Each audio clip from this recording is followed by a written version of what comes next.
வணக்கம். வீரயுக நாயகன் வேள்பாரி. எழுதியவர் சு. வெங்கடேசன்.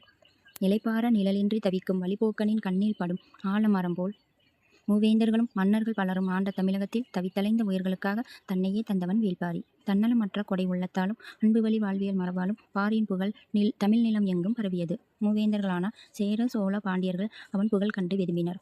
பரம்பு நாட்டின் நிலவளம் அவர்களின் கண்களை உறுத்தியது. பாரிக்கு எதிராக தனித்தனியே அவர்கள் மேற்கொண்ட போர் முயற்சிகள் கைகூடவில்லை. இறுதியில் மூவேந்தர்களும் ஒன்றிணைந்தனர். அவர்களின் கூட்டுப்படை பாரியின் பரம்பு நாட்டை அனைத்து திசைகளில் இருந்தும் ஒரு சேர தாக்கியது. சின்னஞ்சிறு ட்ராய் நகரின் மீது மொத்த கிரேக்க படையும் போர் தொடுத்ததைப் போலதான் இதுவும் நிகழ்ந்தது.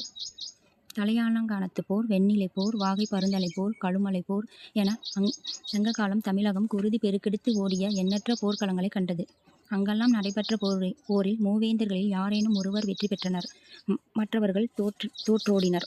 ஆனால் பரம்புமலை போரில் மட்டுமே மூவேந்தர்களும் ஒரு சேர தோல்வியை தழுவினர். தமிழக வரலாற்றில் அதற்கு முன்பும் அதற்கு பின்பும் நிகழாத வீர சரித்திரம் இது.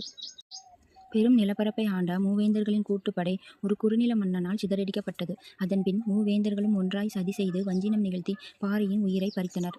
வீரத்தால் சாதிக்க முடியாததை துரோகம் செய்து முடித்தது. வென்றவர்களின் பெயர்கள் இன்று வரை துலங்கவில்லை. ஆனால் வீழ்த்தப்பட்ட பாரி வரலாற்றில் ஒளிரும் நட்சத்திரமானான். வள்ளல் என்ற சொல்லின் வடிவமானான். முல்லைக்கொடிக்கு தேரை தந்தவன் மட்டுமல்ல, தனது வீரத்தால் என்றும் ஒளி வீசும் வெற்றி கொடியை நாட்டிச் சென்றவன் வேள்பாரி.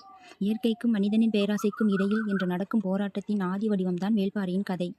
திரும்பும் திசையெல்லாம் அருவி கொட்டும் குறிஞ்சி நிலத்தில் அந்த அருவி நீரின் குளுமையுடைய பாரியின் கரம் பற்றி நடக்க வாருங்கள்.